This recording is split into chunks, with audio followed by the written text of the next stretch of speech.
You lock your doors at night, not because you fear the people you know, but the ones you don't. The faceless stranger, the shadow in the alley.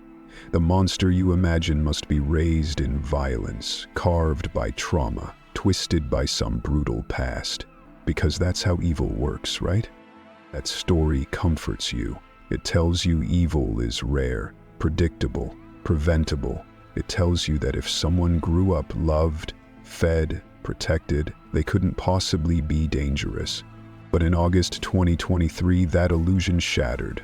Lucy Letby, a neonatal nurse in a quiet British hospital, was convicted of murdering 7 newborn babies and attempting to kill 6 more. No abuse, no psychosis, no war-zone upbringing. Just a smiling, soft-spoken woman in pastel cardigans who injected air into the veins of infants. And here's what should haunt you. There was no clear motive, no meltdown, no manifesto, no visible reason. Letby didn't look like a monster. She looked like someone you'd trust with your child. She grew up in comfort. She killed in silence. So tonight, we ask the question no one wants to face. Do you really need a monstrous upbringing to make a monster? Or is there something far more terrifying at play? That evil can grow in bright rooms, clean uniforms, and quiet minds? Because if darkness doesn't need a wound to emerge, then maybe the most dangerous monsters are the ones that don't know they're monsters at all.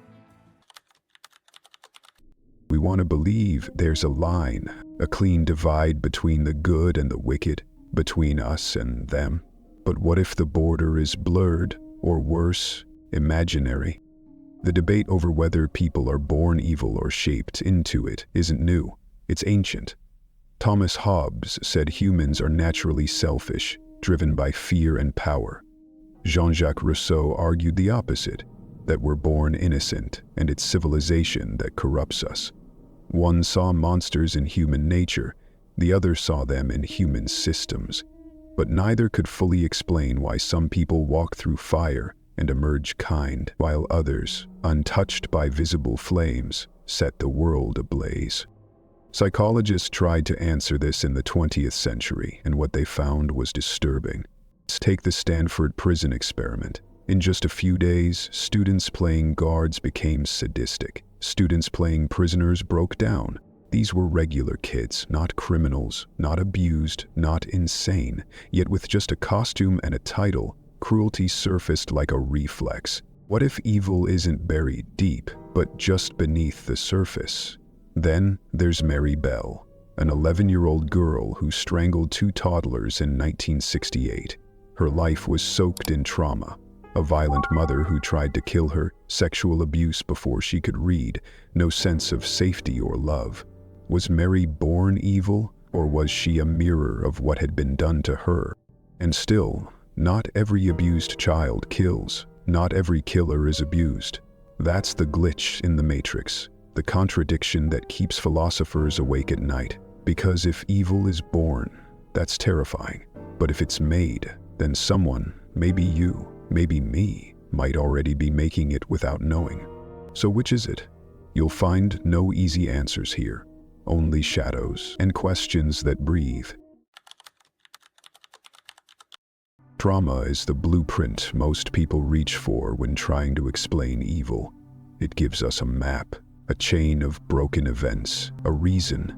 We want to believe that pain leaves fingerprints, and that if we trace them far enough back, we'll find the cracked foundation where the monster was born. And often, we do. The ACE study. Adverse childhood experiences linked early trauma with everything from violent behavior to addiction and incarceration. The more trauma you endure as a child, the higher your risk of harming others as an adult. Children who are beaten, neglected, or betrayed often grow up disoriented.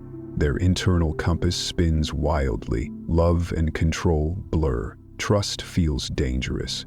So they survive the only way they know how, by hardening. Do you see it in Richard Ramirez, the Night Stalker?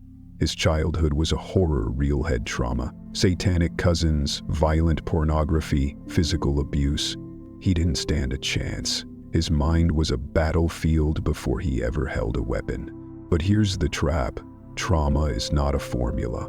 For every Richard Ramirez, there's another survivor who never hurts anyone, who carries their pain like a cross instead of a weapon, which means trauma can explain, but it can't excuse. It can inform, but it can't predict. Some monsters are shaped by suffering, others rise without it. That's what makes this question so dangerous. There is no safe pattern. And the moment you think you've found one, you look into someone's past and see nothing. And maybe that's the scariest thing of all. Not that pain creates monsters, but that sometimes it doesn't. Sometimes pain just sits there, and sometimes evil doesn't even need it. If you've been walking this dark corridor with me so far, if this stirred something uncomfortable or true or necessary, then don't just leave. Stay curious, stay awake, and if you feel called to walk further into the shadows, subscribe. We're just getting started. Let's say trauma is the reason. That evil always has roots, a storm, a wound, a scar. But what if the origin story isn't tragic? What if there is no storm? That's where Lucy Letby lives, in the silence beyond the pattern.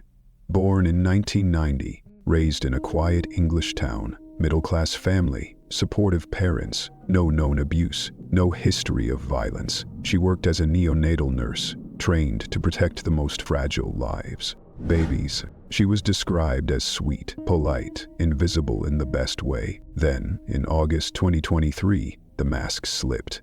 Letby was convicted of murdering 7 newborns under her care and attempting to kill 6 more. She injected air into their bloodstreams, over days, weeks, repeatedly, while texting her friends, while holding parents' hands. There was no clear motive, no madness defense, no manifesto, no outburst. Just a cold, clean pattern of silent death. This wasn't a product of trauma, this was a product of something else. And here's where the ground starts to crack beneath your feet. If a monster can be raised in safety, then safety doesn't save us. A calm home isn't armor, a loving family isn't proof of goodness. Sometimes the worst thing isn't that someone was broken by life, but that they simply chose darkness without pressure, without pain. Philosopher Hannah Arendt called it the banality of evil, the horror that hides in bureaucracy, in uniform, in routine. Evil committed not with rage, but with paperwork and a neutral smile. So the question isn't just what creates a monster, it's how did they walk among us so quietly, and how would we know if we were one of them? Maybe the monster isn't made, maybe it's wired. Neuroscience has begun to dissect the darkest corners of the human mind, not with philosophy, but with machines. And what it's found is disturbing. Patterns, deficits, shadows hiding in brain scans. Criminal neuroscientists have identified consistent differences in the brains of violent offenders, especially in the amygdala, which regulates fear and empathy, and the prefrontal cortex, responsible for impulse control and moral judgment. In some of these individuals, the emotional circuitry is eerily quiet. The brakes are missing, the warning lights don't flash. In one famous case, neuroscientist Dr. James Fallon was researching the brains of psychopaths when he accidentally discovered that his own brain matched the profile. Low activity in his orbital cortex, reduced connectivity in the limbic system. On paper, he had the mind of a killer. But here's the twist, he didn't become one. Fallon was raised in a warm, supportive household. He was taught compassion, boundaries, reflection. He had the biological makeup for monstrosity, but his environment didn't let it bloom. This is the paradox. Biology may load the gun, but nurture pulls, or refuses to pull, the trigger. Still, not every violent person has a damaged brain, and not everyone with a damaged brain becomes violent, which leaves us staring at an open loop, a riddle with no satisfying answer, a question you can't solve with a microscope or an MRI. So what does neuroscience really tell us? That some people are born with lower empathy, yes. That some brains are quieter where they should scream. But it doesn't tell us why some choose restraint and others choose blood. Because in the end, monsters don't emerge from data, they emerge from decisions. And sometimes, the scariest monsters know exactly what they're doing. We use the word evil like a shield. It's sharp, final, easy. It lets us cut people off from the human race, put them in a different box, a different species. We say, that's not me, that's evil. But what if the word doesn't clarify anything? What if it just hides what we're afraid to see? The philosopher Nietzsche warned us, whoever fights monsters should see to it that he does not become a monster. He wasn't talking about villains in stories, he was talking about you, about how staring too long into darkness without reflection turns your own face hollow. The more we label something evil, the less we feel compelled to understand it. Or worse, the less responsibility we feel for the systems that create it.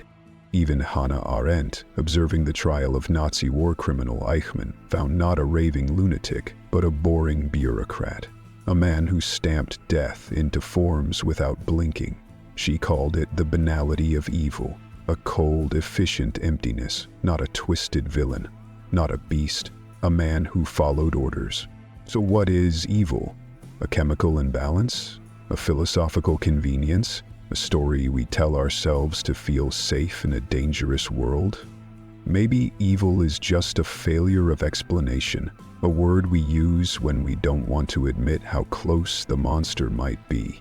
Because when we remove the label, what's left isn't more comforting, it's more terrifying. It's not a demon, it's a person, maybe even someone you know, maybe even you. So, do you really need a monstrous upbringing to make a monster? Sometimes, trauma leaves marks. Chaos bends minds. Violence teaches cruelty. But sometimes, it doesn't. Sometimes monsters rise from normal lives. No wounds, no warning, just silence and choice.